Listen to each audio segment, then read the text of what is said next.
किसी team, business या department को लीड करना बहुत ओवरवेलमिंग हो सकता है।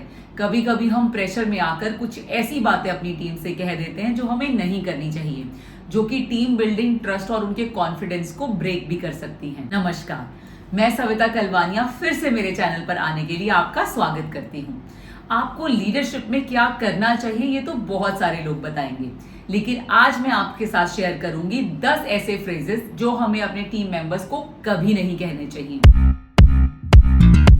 पहला फ्रेज जो आपने अपनी टीम से कभी नहीं कहना है, जरा उससे सीखो। जी हाँ, लर्न समथिंग फ्रॉम हिम और हर। जब आप अपने टीम मेंबर्स को कंपेयर करने लगते हैं तो आप उनकी यूनिकनेस पर कहीं ना कहीं क्वेश्चन मार्क लगाते हैं। हर एक इंसान अलग होता है, उसके काम करने का तरीका, उसके डिलीवरेबल्स का तरीका अलग होता है। कुछ लोग देर रात तक अपना काम कंप्लीट करते हैं, कुछ लोगों को अर्ली मॉर्निंग जल्दी स्टार्ट करने में मजा आता है। मॉर्निंग पर्सन होता है, कोई इवनिंग पर्सन होता है, कोई आफ्टरनून पर्सन होता है। So we need to understand कि हमारी टीम के अलग अलग एम्बिशंस हो सकते हैं, अलग अलग तरीके हो सकते हैं काम के, तो उनको कंपेयर करने से बचें और उनके यूनिकनेस को कैसे आपने शेयर्ड गोल्स के अचीवमेंट में कन्वर्ट करना है, उस पे काम करिए।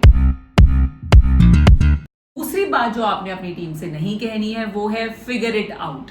राइट, जब हम किसी से कह देते हैं कि आप अपने आप देखो या तुम सोचो इसको कैसे करना है, तो भी हम कहीं ना कहीं उन्हें डीमीन करते हैं। हमें as a development coach, as a guru उन्हें सपोर्ट करना चाहिए और उनके साथ बैठ के डिस्कस करना चाहिए कि प्रॉब्लम क्या है। अगर आप उनमें ये भी इग्नाइट करना चाहते हैं कि वो खुद प्रॉब्लम सॉल्विंग के लिए आगे आए, तो यू गिव देम टाइम कि आप जाइए, इसके बारे में सोच कर आइए और जहां तक आपसे सोचा जाएगा वहां से आगे हम कन्वर्सेशन को लेकर जाएंगे। तीसरी चीज जो आपने अपनी टीम से कभी नहीं कहनी है वो है you should know how to handle it. जी हाँ, जब हम अपनी टीम को कहते हैं तुम्हें आना चाहिए इसे कैसे करना है, तब भी हम कहीं ना कहीं उन्हें डीमीन करते हैं, क्योंकि हर एक चीज का हल टीम मेंबर्स के पास नहीं हो सकता है। हम उन्हें ये कह सकते हैं कि आप इसको सोचिए, जैसे कि मैंने पहली बात पे कहा कि हम उन्हें इग्नाइट कर सकते हैं, उनके बेली में वो फायर लगाने में हेल्प करिए कि वो सोचें, कोलैबोरेट करें, थिंकिंग करें, ब्रेनस्टॉर्मिंग करें, लेकिन उन्हें कभी ये नहीं कहना है कि तुम इस लड़ाई में अकेले हो। You need to stand by them, you need to support them. चौथी चीज जो आपने टीम से नहीं कहनी है वो है many people want this position और many people out there want this job. ये हम अनकॉन्शियसली बहुत बार अपने टीम मेंबर्स को कह देते हैं कि तुम्हारी जगह 100 और बंदा मैं यहाँ पे ला सकता हूँ, बाहर लोगों की लाइन लगी है जिन्हें ये नौकरी चाहिए और तुम इसे फॉर ग्रांटेड ले रहे हो। इसी चीज को कहने के हमारे अच्छे तरीके भी हो सकते हैं, अगर हम उन्हें ये रियलाइज कराना चाहते हैं कि जॉब कितनी इंपॉर्टेंट है और उन्हें अपने काम को अच्छे से करना चाहिए और गलतियां नहीं करनी चाहिए। जनरली ये फ्रेज हम गुस्से में तब बोलते हैं जब कोई सामने वाला बहुत गलतियां कर रहा है या वो अपने जॉब की कदर नहीं कर रहा है। So we need to find out newer innovative ways and right words to convey them कि उन्हें अपनी जॉब को इंपॉर्टेंट समझना चाहिए और गलतियां नहीं करनी चाहिए। पांचवी चीज जो आपने टीम से नहीं कहनी है वो है I am too busy to handle this now. जी हाँ, हम लोग बहुत बार अपने बिजी शेड्यूल की वजह से टीम को ये कहते हैं, अगर वो कोई इंपॉर्टेंट इशू ला रहे हैं जो कि उनको लग रहा है कि इंपॉर्टेंट, एंड वी से कि यार बाद में आना, भी मेरे पास टाइम नहीं है। But we should know how to convey these things also. We can tell them कि प्लीज फ्लैग इट अप, मैं अभी किसी और काम पे मशरूफ हूँ, उसके बाद हम इसको देख लेते हैं, रेदर देन सेइंग कि भैया मैं बहुत बिजी हूँ, उसको जाओ जैसे मर्जी कर लो, या मैं इस चीज के साथ नहीं डील कर सकती हूँ, आई एम वेरी बिजी। तो हमने सही शब्दों का चुनाव करना है, अपनी टीम को बिल्ड करना है, उनके टैलेंट को बिल्ड करना है, उन्हें डिग्रेडेड महसूस नहीं कराना है, उन्हें अनइम्पॉर्टेंट महसूस नहीं कराना है। छठी चीज जो आपको कहने से बचना चाहिए, that we have always done this thing this way. जी हाँ, जब हम कहते हैं कि यार ये तो ऐसे ही होता आया है, ये तो यही होगा, यही तरीका है, हमारा ही तरीका सही है, तो जो नए मेंबर्स आपके टीम से जुड़े हैं या जो जूनियर मेंबर्स आपकी टीम से जुड़े हैं वो कभी कभी इस चीज पे बहुत ऑफेंडेड फील कर सकते हैं। हो सकता है वो जो नया आइडिया है वो आपके पुराने आइडिया से ज्यादा वर्केबल हो।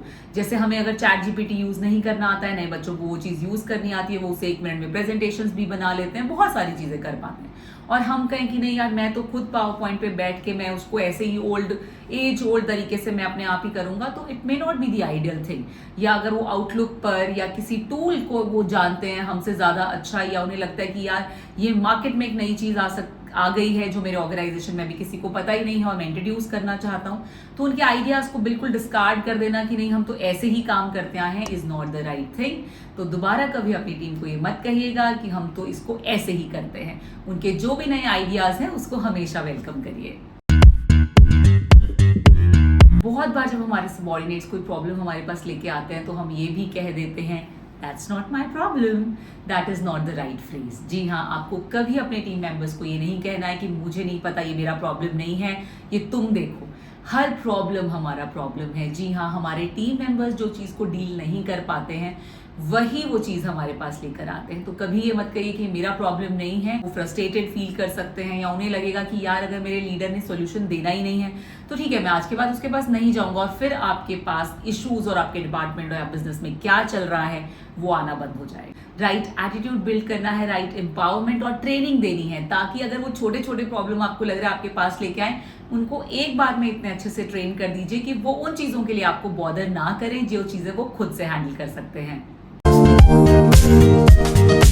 अगली चीज जो आपको नहीं कहनी चाहिए, I don't know how would you do it, just do it. जी हाँ, हम बहुत बार अपने टीम मेंबर्स को ये कह देते हैं कि मुझे नहीं पता ये कैसे होगा, बस करके लाओ। अब ये कहते हैं आई डोंट केयर और जैसे मर्जी करो, फिर वो गलत तरीकों से भी कोई काम को अंजाम दे सकते हैं, वो कोई सिस्टम बाईपास कर सकते हैं, which can become very very fatal for the business from the compliance audit perspective or from the financial risk perspective.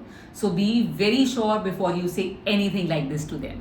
What you need to do is handhold them, give them the right process, give them the right technique, give them the right tool, and still if they are not able to solve it, sit down with them and solve the problem. अगली चीज जो आपको अपनी team को नहीं कहनी है कि तुम तो बात का बतंगड़ बना रहे हो, you are throwing it out of the proportion, कि आप इस चीज को बढ़ा चढ़ा के बता रहे हो, प्रॉब्लम इतनी बड़ी है भी नहीं है। पहले उस प्रॉब्लम को बैठकर सुनिए और फिर उनको उसका अंतर समझाइए। हो सकता है कि सच में वो किसी छोटी चीज से बहुत ज्यादा डर रहे हो, लेकिन उसका एक सिस्टमैटिक अप्रोच होना चाहिए that how you make them understand that what problems are bigger for the business and which are the problem which might not need this much attention और might need not to exaggerated the way they are doing. So वो भी बैठ के आपको उनको समझाना है rather than straight away कहना कि आप बात का बतंगड़ बना रहे हैं। कभी भी उनसे ये मत कहिए दिस सीम्स पॉइंटलेस, कि तुम्हारी बात का तो कोई पॉइंट ही नहीं है, तुम तो बेतुकी बात करते हो भी सकता है कि वो जो पर्सपेक्टिव लेके आ रहे हैं या वो जो बात कर रहे हैं वो मेंबर नया है, उसको शायद में भी अभी उतनी मैच्योरिटी नहीं है, हो सकता है कि सच में उसकी बात में उतना दम ना हो, लेकिन उस चीज़ को कन्वे करने का एज ए लीडर आपका एक बहुत सही तरीका होना चाहिए। आपने ये उसके साथ बैठ के फिगर आउट करना है कि उनका जो पर्सपेक्टिव है उसके प्रॉस एंड कॉन्स क्या हैं, रेदर देन ये कहना कि तुम्हारी बात ही पॉइंटलेस है। उससे उनको अगेन एज आई सेड वो डीमीनिंग फील कर सकते हैं, छोटा अनुभव कर सकते हैं, उनका कॉन्फिडेंस ब्रेक हो सकता है, वो जो आगे जिस जील से बढ़ने वाले थे उस प्रोजेक्ट या उस प्रॉब्लम को लेके वो भी कहीं ना कहीं ब्रेक हो सकता है। तो बहुत बार हमें उस चीज़ को देखने का शायद एंगल नहीं हो उस टाइम पे। हमेशा ऐसे कोई भी जब कोई पर्सपेक्टिव लेके आता है उसको बैठ के कंटेम्पलेट जरूर करें, स्ट्रेट अवे कभी अपनी टीम को ये ना कहें कि ये पॉइंटलेस चीज़ है। आई होप मेरी तरह आप भी ये प्लेज करेंगे कि इस तरह की बातें कहने से आप अपने आप को रोकें, बचें, और अगर आप कह देते हैं तो इंश्योर करिए कि उसको फिर आपने कैसे सुधारना है।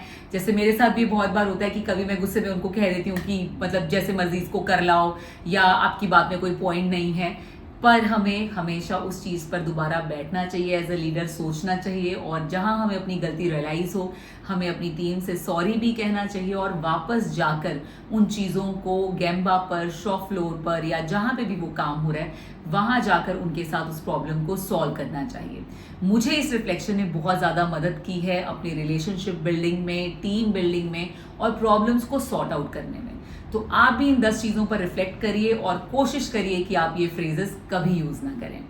क्या कोई और भी ऐसा फ्रेज है जो आपको लगता है कि हमें अपने टीम मेंबर्स को नहीं कहना चाहिए? कमेंट्स में ये भी बताइए कि आपको ये कंटेंट कैसा लगा। तो मिलते हैं अगले वीडियो में कुछ और लर्निंग्स के साथ।